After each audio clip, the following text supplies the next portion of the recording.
الله الرحمن الرحيم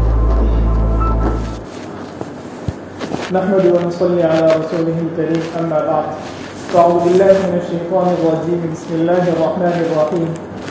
يا أيها الذين آمنوا قوا أنفسكم وأهليكم نارا وقال النبي صلى الله عليه وسلم كلكم راع وكلكم مسؤول عن رعيته أو كما قال النبي صلى الله عليه وسلم. میرے محترم دوستوں اور بزرگوں، اس وقت جس اہم موضوع پر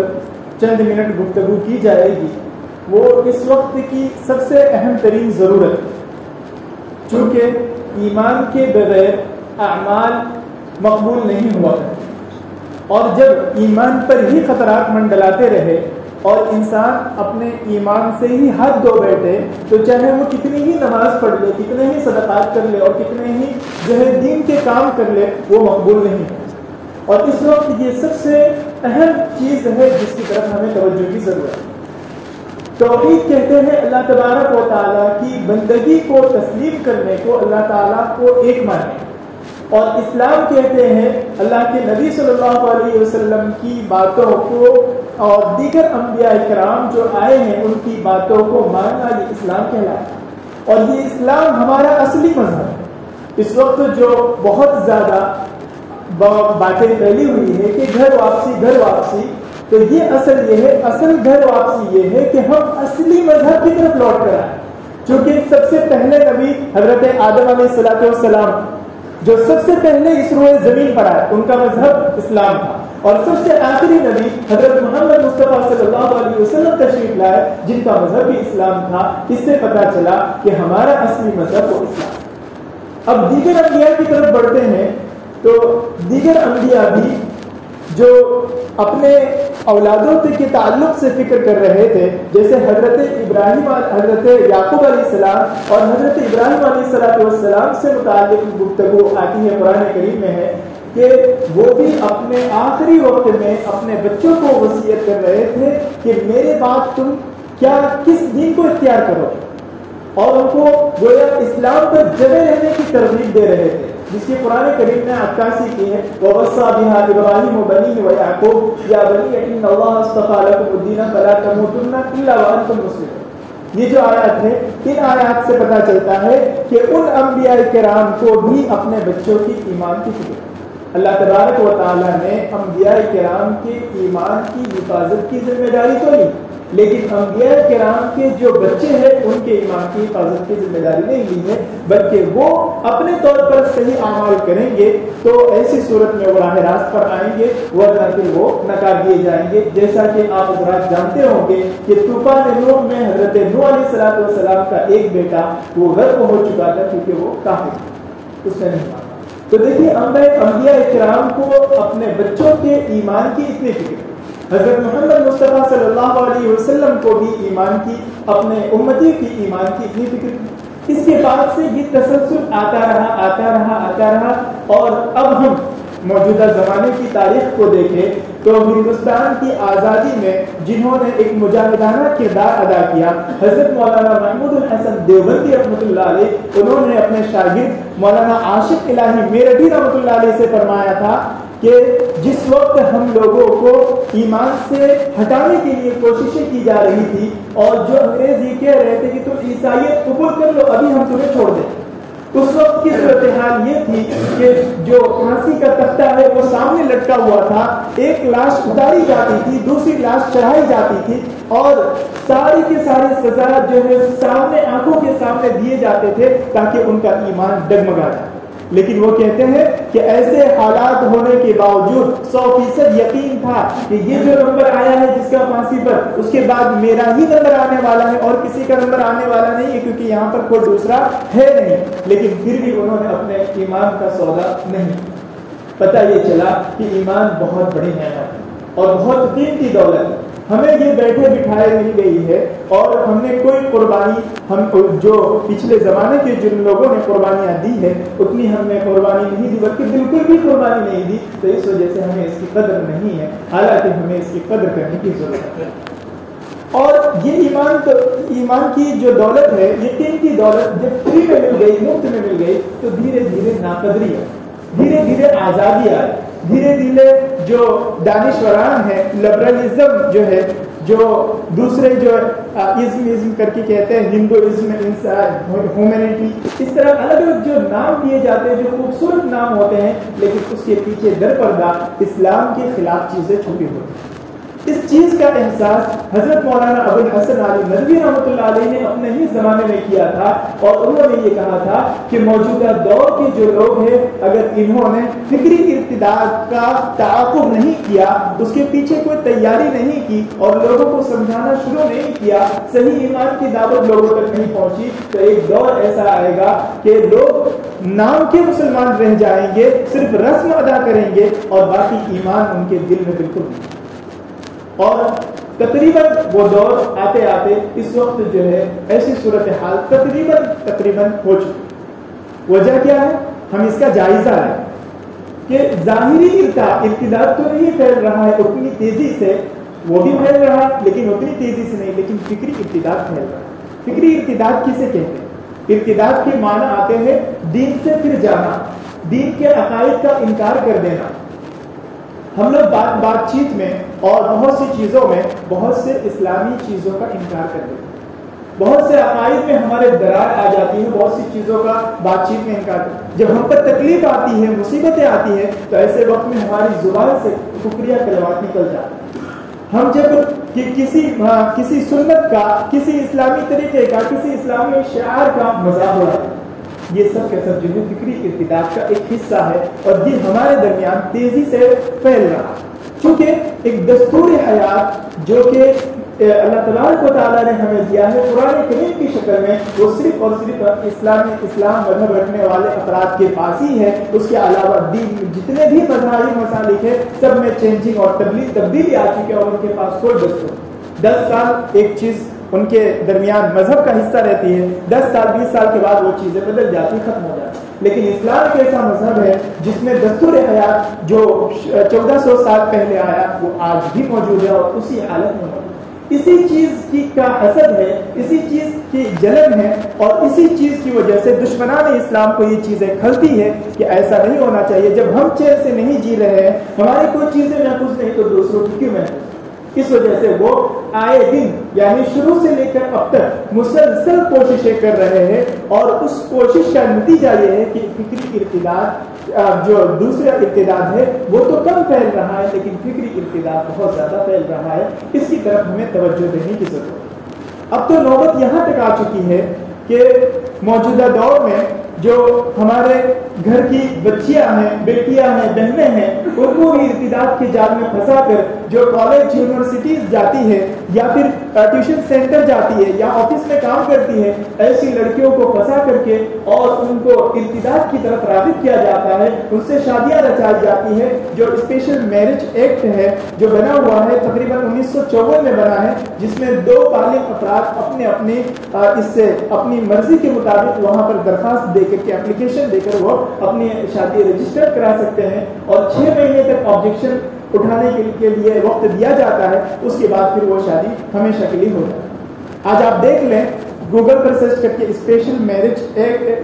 میرج لسٹ، اس طرح آپ سرچ کریں گے تو ایسی صورت میں کتنے سارے نام ایسے ملیں گے جو مرد تو غیر مسلم ہے اور جہاں عورتیں مسلم۔ ہمارے جو ذمہ داران حضرات ہیں انہیں اس چیز کی طرف توجہ دینے کی ضرورت ہے، ایسے لوگوں کو سمجھانے کی ضرورت ہے، اور الحمدللہ اس پر کام بھی ہو رہا ہے، لیکن اس کی طرف توجہ کی ضرورت ہے۔ جب ہمارے پاس میں ایمان ہی نہیں رہے گا تو ہم جتنے اعمال کریں گے یہ فارملٹی ہوگا، رسم ہوگا، اس کی کوئی حیثیت نہیں رہ جائے گی۔ اس وجہ سے اس کی طرف توجہ دینے کی ضرورت ہے۔ سورت میں ایک ٹیم ہے، انہوں نے سروے کیا تو اس سے 2 چیزیں کھل کر سامنے آئی کہ کس طرح کے لوگ اس میں گرفتار ہو رہے ہیں۔ اس میں 2 طرح کی چیزیں سامنے آئی۔ نمبر 1، وہ لڑکیاں جو آفس میں مخلوق نظام میں کام کرتی ہیں، وہ لڑکیاں جو مردوں کے ساتھ آفس میں کام کرتی ہیں، ایسی لڑکیاں ان کے ساتھ دن بھر رہتی ہے اور وہ اپنی ساری چیزیں، ساری فیلنگ ان کے سامنے ظاہر کرتی ہے، سارے پارٹیز وغیرہ میں شرکت کرتی ہے، ایسی لڑکیاں مرتد زیادہ ہو رہی ہیں۔ دوسرا، وہ لڑکیاں جو کالج یونیورسٹیز میں جاتی ہے اور ماں باپ کی ان کے اوپر گہری نظر نہیں، کہاں جاتی ہے کیا کرتی ہے یہ ساری چیزوں میں نظر نہیں ہے. کبھی کالج کے بہانے, کبھی ٹیوشن سینٹر یا انسٹیٹیوٹ وغیرہ جانے کے بہانے وہ گھروں سے نکلتی ہے اور دوسری جگہوں پر جاتی ہے. ایسی لڑکیاں, یہ سروے سورت کا ہے جہاں پر یہ چیزیں سامنے. اور ممبئی کے سروے کے مطابق یہ باتیں سامنے آئی کہ وہ حضرات جو نشہ میں دھت رہتے ہیں, جن کو کسی سے کوئی سروکار نہیں, ایسے لوگوں کی لڑکیاں دوسرے, اور جو جاہل ہے بالکل بھی ان کو کسی چیز کا نالج نہیں ہے, جنہیں اس زمانے کے ماڈرن قسم کے لوگ گھما سکتے ہیں, ان کے سادے ذہن کا فائدہ اٹھا کر کے ان کو ادھر ادھر بہکا سکتے ہیں, ایسے لوگ. اور تیسرا وہ حضرات ہیں جو دانشوران کہے جاتے ہیں, جو لبرلزم سے تعلق رکھتے ہیں, جن کا ذہن جو ہے وہ ایسا ہے کہ ہمارا بچہ ہے وہ جو کرنا چاہے کرے, اس کی مرضی, اسے اپنے آزادانہ طور پر چھوڑے. تو ایسی صورت میں وہ لڑکیاں باغی ہو جاتی ہے. یہ سروے جو ہے سامنے آیا, باغی لڑکیاں اور جاہل اور جو نشہ باز وغیرہ ہوتے ہیں اور فقر و فاقہ سے جو مجبور ہوتے ہیں, ایسے لوگ. تو یہ ساری رپورٹس ہیں جو سامنے آ رہی ہیں مختلف قسم کی. اب اس کو بڑھا چڑھا کر پیش کیا جاتا ہے, کہیں 8 لاکھ کہیں 10 لاکھ وغیرہ کیا جاتا ہے. آپ ایک نفسیاتی جنگ کو سمجھیے. نفسیاتی جنگ یہ ہے کہ ہمارے پاس طاقت نہیں ہے, لیکن ہم نے آپ کے سامنے اتنا کہا کہ اتنے سارے لوگ آئے, تو فوراً آپ آدھی جنگ ہم جیت جائیں. یہ ایک نفسیاتی جنگ ہے جس کا استعمال ہمارے غیر جو دشمنان اسلام ہیں اس کی طرف سے کیا جا رہا ہے, تاکہ لوگوں کو ایک دم مایوسی کا شکار بنا دے اور اس کے بعد اپنے طور پر اپنے کام میں وہ الجھ جائے. ہم کیا سمجھیں گے, جب اتنی تعداد حد سے زیادہ بڑھ گئی ہے تو اب اس پر قابو پانا مشکل ہے, اب ہم تھک کے ہار کر کے پیچھے ہٹ جائیں گے. تو یہ ایک نفسیاتی جنگ ہے, اسے سمجھنے کی ضرورت ہے اور اس کو سپورٹ نہ کرنے کی ضرورت ہے, بلکہ اس کے جو حل ہے وہ تلاش کرنے کی ضرورت ہے. اس وقت جو اسباب ہیں, جو اقتدار کے اسباب ہیں, وہ میں مختصر سے وقت میں, چونکہ بہت لمبا موضوع ہے لیکن مختصر سے وقت میں اہم چیزوں کی طرف نشاندہی کرنا. اسباب اقتدار میں سے ایک اہم چیز یہ ہے کہ دور جو اسلامی حکومت ہے اس کا خاتمہ ہو چکا, چونکہ نظام جو ہے وہ پورا کا پورا دوسرا ہے. اس وجہ سے ایسے میں سارے لوگ ایک طرح سے رہیں, اور دوسرے حضرات جب اس طرح دیکھتے ہیں تو دیکھتے دیکھتے کبھی نہ کبھی ان کے جو ہے ذہن میں اس طرح کی چیزیں پیدا ہوتی ہے کہ وہ دوسری چیزوں کی طرف بھی آئی, اور دھیرے دھیرے وہ قربت پاتے پاتے اور پھر وہ دیگر جگہوں پر چلے جاتے, یہاں تک کہ وہ ایمان سے بھی ہاتھ دھو گئے. دوسری چیز یہ ہے کہ عیسائی مشنری کا جو کام ہے وہ اس وقت بڑی تیزی سے اور بہت ہی زیادہ ثروت کے ساتھ اور بہت زیادہ سرمایوں کے ساتھ پھیلا ہوا. مختلف قسم کی NGOs جو کام کر رہی ہے اس میں بہت سی جگہوں پر یہ ہوتا ہے کہ وہ اپنے لٹریچر شائع کر کے برقع پہن کر کے مسلم گھرانوں میں پہنچاتے ہیں. جو بیچارے جاہل ہیں انہیں کیا معلوم کہ یہ تو اچھی کتاب ہے, کتاب کا ٹائٹل پیج اچھا ہوتا ہے, اب وہ پڑھتے ہیں تو گمراہ ہو جاتے ہیں. اس طرح کی چیزیں. اور موجودہ دور میں چونکہ نفسیات عقلیات سے بحث زیادہ ہوتی ہے, اس وجہ سے عقلی اعتبار سے لوگوں کو گمراہ کیا جاتا ہے.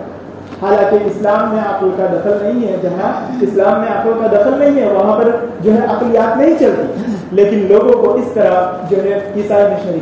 دوسری چیز یہ ہے کہ جو مسلمان طبقہ جو غربا ہے اور بہت زیادہ بچھڑا ہوا ہے, اس کو مال دولت کی لالچ دے کر چلو گھر بنا دیں گے, پیسے دے دیں گے, یہ دے دیں گے, وہ دے دیں گے, اس طرح امداد کر دیں گے, اس طرح کر کے پھنسایا جا رہا ہے. یہ عیسائی مشنریز کے کام کا طریقہ. تو یہ چیز ہے. دوسرا یہ ہے کہ ہمارے سادے سیدھے لوگ جو دعوت و تبلیغ میں نکلتے ہوں یا گھرانے میں رہتے ہو یا اور دیگر جگہوں پر رہتے ہو, جنہیں دین کا پتہ اور دنیاوی اعتبار سے وہ معمولی قسم کی معلومات رکھتے ہیں, ایسے لوگوں کو جو قادیانی فتنہ ہے اور اسی طرح شکیل بن حنیف کا فتنہ ہے, اسی طرح فتنہ گوہر شاہی ہے, جو لوگ اپنے طور پر نبوت کے دعوے دار ہیں اور مختلف قسم کے ایسے دعوے کرتے ہیں جن کی وجہ سے وہ ایمان سے خارج ہو جاتے ہیں, اور ایسے لوگ جو ہے ہمارے درمیان یہ کر خفیہ طریقے سے, اس کی وجہ سے جنہیں دین اسلام کی تعلیم نہیں ہوتی, جنہیں اس کا پتہ نہیں ہوتا ہے, وہ اس طرح جو ہے وہ اس جال میں پھنس جاتے ہیں.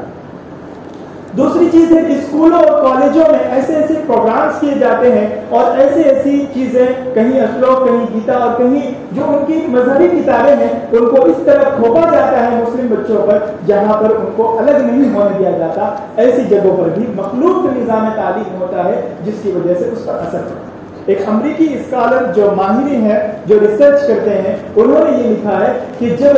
جو دو مختلف قسم کے جنس کے لوگ جب ایک ساتھ رہتے ہیں تو ظاہر سی بات ہے ان کے جسم میں ایک کرنٹ کی طرح اس کے جسم میں ایک اس کے جذبات ابھرتے ہیں، اور یہی جذبات جب کالج میں، اسکول میں جب وہ اس طرح ایک ساتھ رہتے ہیں تو وہ ابھرتے رہتے ہیں اور جب کبھی موقع ملتا ہے تو پھر اس کا اظہار ہوتا ہے اور اس طرح بے دینی اور بے حیائی کی طرف لوگ جاتے ہیں۔ تو یہ ساری چیزیں ہیں۔ اب اس کا مقابلہ جو کیا جاتا ہے اس کے لیے سب لوگوں کو جڑنے کی ضرورت ہے ایک ساتھ۔ اس وقت جو ہے جو بھگوا ٹرپ جو نام دیا جاتا ہے موجودہ دور میں، ایک بھگوا ٹرپ نام سے RSS کی مختلف قسم کی ذیلی تنظیمیں چل رہی ہے جو مختلف قسم کے دعوے کرتی ہے کہ اگر تم مسلمانوں کی لڑکیوں کو پھنساؤ گے تو اتنے لاکھ روپے ملیں گے، اتنے لاکھ روپے ملیں گے، اور در حقیقت اس پر کام بھی ہو رہا ہے۔ ایسا نہیں کہ نہیں ہو رہا ہے بلکہ کام بھی ہو رہا ہے۔ اب مختصر سے وقت میں ہم ان تمام سازشوں سے بچنے کا طریقہ بتا کر کے میں اپنی بات ختم کرتا ہوں۔ ان تمام سازشوں سے بچنے کا طریقہ یہ ہے کہ سب سے پہلے ہم اپنے بچے اور بچیوں کی گہری نگرانی، سیل فون جو دیتے ہیں اس میں ہم ان کے نقل و حرکت کو، بات چیت وغیرہ ساری چیزوں کو دیکھا۔ اور دوسری چیز یہ ہے کہ مخلوق جو تعلیمی نظام ہے اس نظام میں اگر ممکن ہو سکے تو ہم اپنے بچوں کو نہ بھیجیں، اگر ناممکن ہو ایسا کوئی انتظام نہ ہو سکے تو ہم گہری پابندی کے ساتھ اور گہرے نگرانی کے ساتھ بھیجیں۔ اور تیسری چیز یہ ہے کہ جو حضرات قانون دان ہیں، قانون کی مہارت رکھتے ہیں، جن کی قانونی پہنچ ہے، وہ حضرات قانونی کارروائی کے لیے پیش قدمی کریں۔ اور جو حضرات ایسے ہیں جو نوجوان ہیں جو کام کرنا چاہتے ہیں اس چیزوں کے اعتبار سے، تو وہ اپنی جماعت بندی کر کے مختلف قسم کے گاؤں کے علاقے کے ارد گرد لوگوں پر پورے طور پر نظر رکھے، اپنے بہنوں پر، اپنے بیٹیوں پر نظر رکھے کہ کہیں وہ اس طرح کی چیزوں میں گرفتار نہ ہو جائے۔ اس طرح جب ہم تینوں چاروں قسم کے طبقے جڑیں گے تو ایسی صورت میں کام ہوگا۔ یہ دنیا نام ہے تقسیم کار، دنیا کا نظام ہے وہ تقسیم کار سے چلتا ہے۔ ایک آدمی ہر چیز نہیں کر سکتا، اگر مولانا ہے، عالم صاحب ہے تو وہ نہیں کر سکتے کچھ، اگر دوسرے ہیں قانون دان ہے تو وہ بھی کچھ نہیں کر سکتے۔ اب جب سب کے کام مل جائیں گے تو ایسی صورت میں ہم آگے بڑھیں گے اور اس طرح کی چیزوں سے بھی ہم اپنے بھائیوں کی ایمان کی بھی فکر کر پائیں گے، پھر اعمال کی طرف ہم بڑھیں گے۔ لہذا ضرورت ہے اس بات کی کہ تمام طبقے کے لوگ ایک ساتھ ملے، نوجوان علماء اور نوجوان جو جانکار حضرات ہیں وہ لوگ اپنے علاقے کے علماء اکرام کی رہنمائی لیں، جو بڑے بوڑھے حضرات ہیں وہ بھی بڑے ماہر ہیں کیونکہ انہوں نے ایک زمانہ دیکھا ہے، ان کے سامنے سارے تجربات ہیں، ان سے رائے اور مشورہ لیں اور ان کو سامنے رکھ کر جو قانون دان ہیں، جو لوگ قانونی اعتبار سے پکڑ رکھتے ہیں، وہ لوگ اپنے قانونی پکڑ کا استعمال کریں۔ یہاں سے لے کر جتنی دور تک ریسٹورینٹ پھیلی ہوئی ہے، ممبئی سے لے کر احمد آباد تک، ان تمام جگہوں پر جہاں ریسٹورینٹ ہے، کیونکہ یہ اپنے گھر پر نہیں جاتے بلکہ یہ ریسٹورینٹ میں رہتے ہیں اور وہاں پر آدھار کارڈ دیا جاتا ہے۔